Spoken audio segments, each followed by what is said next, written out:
Curious what settings I use for vlogging for my Fuji XT2? Stick around.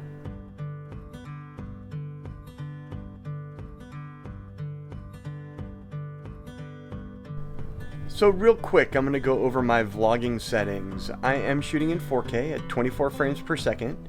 I'm at 1/60th for shutter speed, f2.8 on a Fuji 18-55 kit lens. I'm at ISO 800, and autofocus is set to face detect continuous, and I haven't had a lot of issues with focus hunting. So I've been at this vlogging thing for a little over 2 months now, and I've come a long way in that short amount of time. I have settled on Classic Chrome as my film simulation of choice.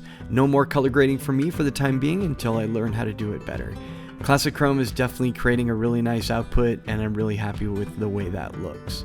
So let's move on to slow motion. I love slow motion as much as the next person. I put a lot of it in my videos over the last 3 videos, and the Fuji makes it easy. The standard settings for my camera for my videos, 24p at 4K, but for slow motion they have a whole separate menu, and you want to go ahead and choose one of these. I choose the 5x 24p at 120p, and the output when it goes straight to your computer is already going to be in slow motion. You don't have to adjust it in post, and I really like the effects that I've been able to achieve with it. I don't have a gimbal, so it looks really nice and buttery smooth, and I'm able to get these great shots that I've been able to add to my videos. I know that you only want a little bit of it in each video, and it should be just part of B-roll. It doesn't define a video. It's not an entire video. It's just to get you from here to there, and that's something that I'm learning during the process. I loved this shot that I got.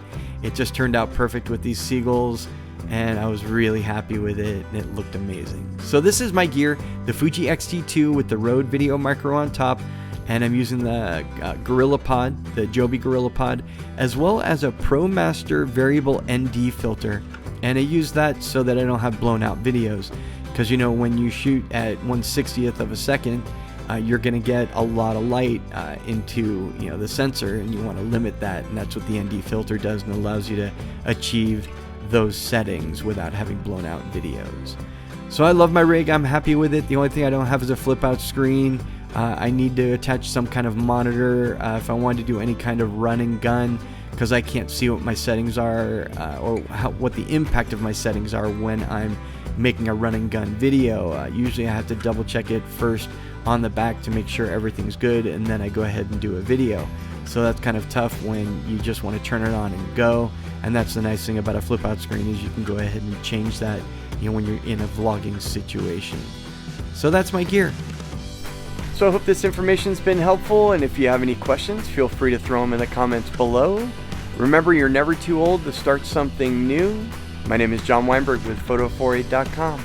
Until next time, take care.